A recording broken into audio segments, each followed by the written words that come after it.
Di video ini kita akan belajar tentang Introduction to the Structure and Written Expression, bagian kedua dari TOEFL test. Nah, di Structure and Written Expression ini kita akan mengerjakan 40 soal dan diberi waktu sekitar 25 menit.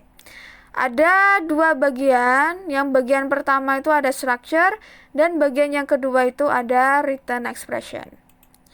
Nah, ini merupakan contoh soal di bagian yang structure ya. Jadi nanti kita akan dihadapkan satu kalimat yang ada bagiannya itu dihilangkan, entah itu satu kata atau sekelompok kata. Nah, kita disuruh memilih dari 4 pilihan jawaban, yang pilihan jawabannya itu bisa tepat secara gramatikal untuk menggantikan bagian yang hilang ini. Kemudian untuk contoh soal yang written expression, kalimatnya itu sudah lengkap, tetapi ada beberapa kata, satu kata atau sekelompok kata yang digarisbawahi dan kita harus memilih kata mana atau sekelompok kata mana yang salah secara gramatikal. Jadi kalau yang di structure itu kita disuruh untuk memilih pilihan jawaban yang benar, tapi kalau di written expression ini kita disuruh untuk memilih kata atau sekelompok kata yang salah secara gramatikal.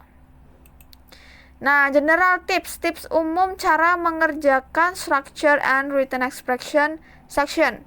Yang pertama adalah kenali petunjuk pengerjaan soal. Petunjuk pengerjaan soal TOEFL di mana-mana adalah sama. Jadi kita tidak perlu menghabiskan waktu untuk membaca petunjuk pengerjaan soal ketika sedang tes karena itu akan menghabiskan waktu.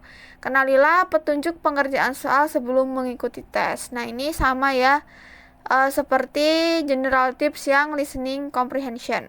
Kemudian mulailah mengerjakan dari subbagian yang paling kita sukai. Kita bisa mulai mengerjakan dari structure atau dari written expression dulu. Kerjakanlah dari subbagian yang kita rasa lebih mudah.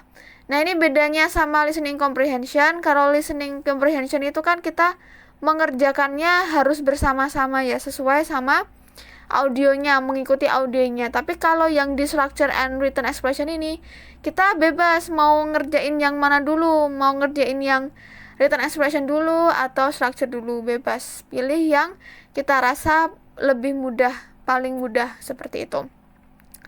Kemudian jangan meninggalkan jawaban yang kosong, tandai jawaban yang masih ragu dan usahakan untuk memiliki waktu sisa untuk mengecek apakah terdapat soal yang terlewati atau untuk memikirkan kembali jawaban yang masih ragu.